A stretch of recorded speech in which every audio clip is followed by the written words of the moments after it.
लोकसभा और विधानसभा के चुनाव साथ हुआ करते थे, चाहे 50-51 का ले लो और 67 तक मान सकते हैं हम। लेकिन बाद में ये क्रम जो है, कई बार जो संविधान में जो शक्तियां दी गई थी, वो शक्तियां बाबा साहब ने सोच के दी गई कि जो संविधान बना है वो संविधान सही तरीके से चलाया जाएगा। तो उस समय कई बार कई सरकारों को भंग किया गया। जो क्रम लोकसभा और विधानसभा के चुनाव साथ होना था, वो क्रम लगातार टूटता गया और संविधान का उस समय कई बार उपयोग जिस हिसाब से होना था नहीं हुआ। तो अब जो है ये महसूस किया गया लंबे समय तक कि इससे खर्चा भी जो है बहुत ज्यादा हो जाता है, बहुत बढ़ता है,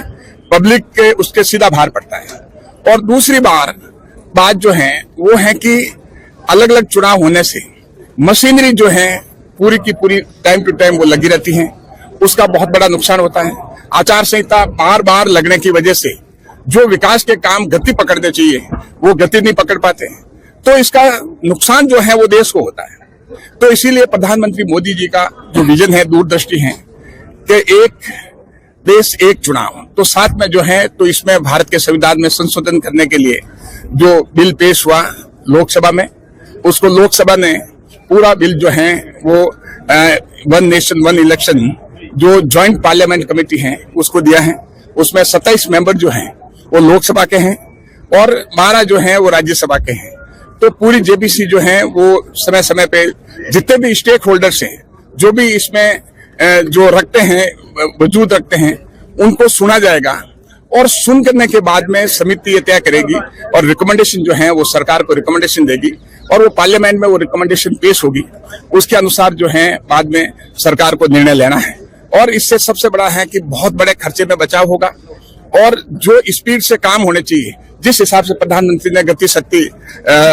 मंत्रालय का काम किया है एक अलग से आगे बढ़ाने का, तो उसी तरह गति शक्ति जो अलग अलग प्रोजेक्ट जो है उनको एक गति देने का काम, जो कि काम जो धीरे धीरे पहले चलते थे उनको फास्ट चलाने का काम जो है, क्योंकि देश का विकास हम जो है 2047 तक विकसित भारत तभी हो सकते हैं जब हमारे काम करने की गति भी बढ़े और काम करने की गति तब बढ़ेगी जब बार बार आचार संहिता कम होगी और पैसा जो इलेक्शन में जो खर्च हो रहा है वो कम होगा। और यही नहीं, लोकसभा और विधानसभा के चुनाव ही नहीं, इसके साथ साथ नगर पालिका के हैं, पंचायतों के चुनाव हैं, उनके भी जो है एक उस लोकसभा और विधानसभा के होने के कुछ दिनों के बाद उनके चुनाव होंगे। तो एक चुनाव का कैलेंडर बनेगा कि ये चुनाव के दिन होंगे, उस पीरियड में चुनाव होंगे। तो अगर बाद में कोई विधानसभा